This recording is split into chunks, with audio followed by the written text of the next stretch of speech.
أَوَمَنْ كَانَ مَيْتًا فَأَحْيَيْنَاهُ وَجَعَلْنَا لَهُ نُورًا يَمْشِي بِهِ فِي النَّاسِ كَمَنْ مَثَلُهُ فِي الظُّلُمَاتِ لَيْسَ بِخَارِجٍ مِّنْهَا كَذَلِكَ زُيِّنَ لِلْكَافِرِينَ مَا كَانُوا يَعْمَلُونَ. بھلا جو پہلے مردہ تھا پھر ہم نے اس کو زندہ کیا اور اس کے لیے روشنی کر دی جس کے ذریعے سے وہ لوگوں میں چلتا پھرتا ہے. کہیں اس شخص جیسا ہو سکتا ہے جو اندھیرے میں پڑا ہوا ہو اور اس سے نکل ہی نہ سکے. اس طرح کافر جو عمل کر رہے ہیں وہ انہیں اچھے معلوم ہوتے ہیں. وَكَذَلِكَ جَعَلْنَا فِي كُلِّ قَرْيَةٍ أَكَابِرَ مُجْرِمِيهَا لِيَمْكُرُوا فِيهَا وَمَا يَمْكُرُونَ إِلَّا بِأَنفُسِهِمْ وَمَا يَشْعُرُونَ. اور اسی طرح ہم نے ہر بستی میں بڑے بڑے مجرم پیدا کیے کہ ان میں مکاریاں کرتے رہیں، اور جو مکاریاں یہ کرتے ہیں ان کا نقصان انہی کو ہے اور اس سے بے خبر ہیں. وَإِذَا جَاءَتْهُمْ آيَةٌ قَالُوا لَن نُّؤْمِنَ حَتَّى نُؤْتَىٰ مِثْلَ مَا أُوتِيَ رُسُلُ اللَّهِ اللَّهُ أَعْلَمُ حَيْثُ يَجْعَلُ رِسَالَتَهُ سيصيب الذين أجرموا صغار عند الله وعذاب شديد بما كانوا يمكرون. اور جب ان کے پاس کوئی آیت آتی ہے تو کہتے ہیں کہ جس طرح کی رسالت اللہ کے پیغمبروں کو ملی ہے جب تک اسی طرح کی رسالت ہم کو نہ ملے ہم ہرگز ایمان نہیں لائیں گے.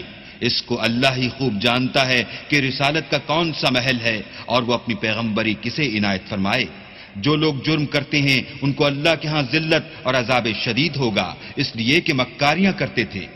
فَمَن يُرِدِ اللَّهُ أَن يَهْدِيَهُ يَشْرَحْ صَدْرَهُ لِلْإِسْلَامِ وَمَن يُرِدْ أَن يُضِلَّهُ يَجْعَلْ صَدْرَهُ ضَيِّقًا حَرَجًا كَأَنَّمَا يَصَّعَّدُ فِي السَّمَاءِ كَذَلِكَ يَجْعَلُ اللَّهُ الرِّجْسَ عَلَى الَّذِينَ لَا يُؤْمِنُونَ. تو جس شخص کو اللہ چاہتا ہے کہ ہدایت بخشے اس کا سینہ اسلام کے لیے کھول دیتا ہے، اور جسے چاہتا ہے کہ گمراہ کرے اس کا سینہ تنگ اور گھٹا ہوا کر دیتا ہے، گویا وہ آسمان پر چڑھ رہا ہے. اس طرح اللہ ان لوگوں پر جو ایمان نہیں لاتے عذاب بھیجتا ہے. وَهَذَا صِرَاطُ رَبِّكَ مُسْتَقِيمًا قَدْ فَصَّلْنَا الْآيَاتِ لِقَوْمٍ يَذَّكَّرُونَ. اور یہی تمہارے پروردگار کا سیدھا رستہ ہے.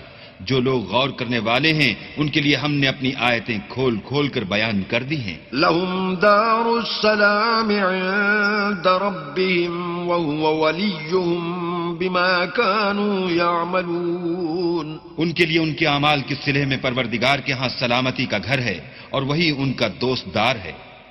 وَيَوْمَ يَحْشُرُهُمْ جَمِيعًا يَا مَعْشَرَ الْجِنِّ قَدِ اسْتَكْثَرْتُم مِّنَ الْإِنسِ وَقَالَ أَوْلِيَاؤُهُم مِّنَ الْإِنسِ رَبَّنَا اسْتَمْتَعَ بَعْضُنَا بِبَعْضٍ وَبَلَغْنَا أَجَلَنَا الَّذِي أَجَّلْتَ لَنَا قَالَ النَّارُ مَثْوَاكُمْ خَالِدِينَ فِيهَا إِلَّا مَا شَاءَ اللَّهُ إِنَّ رَبَّكَ حَكِيمٌ عَلِيمٌ. اور جس دن وہ سب جن و انس کو جمع کرے گا اور فرمائے گا کہ اے گروہ جنات تم نے انسانوں سے بہت فائدے حاصل کیے، تو جو انسانوں میں ان کے دوستدار ہوں گے وہ کہیں گے کہ پروردگار ہم ایک دوسرے سے فائدہ حاصل کرتے رہے اور آخر اس وقت کو پہنچ گئے جو تو نے ہمارے لیے مقرر کیا تھا. اللہ فرمائے گا اب تمہارا ٹھکانہ دوزخ ہے، ہمیشہ اس میں جلتے رہو گے، مگر جو اللہ چاہے بے شک تمہارا پروردگار دانا اور خبردار ہے. وَكَذَلِكَ نُوَلِّي بَعْضَ الظَّالِمِينَ بَعْضًا بِمَا كَانُوا يَكْسِبُونَ. اور اسی طرح ہم ظالموں کو ان کے اعمال کے سبب جو وہ کرتے تھے ایک دوسرے پر مسلط کر دیتے ہیں.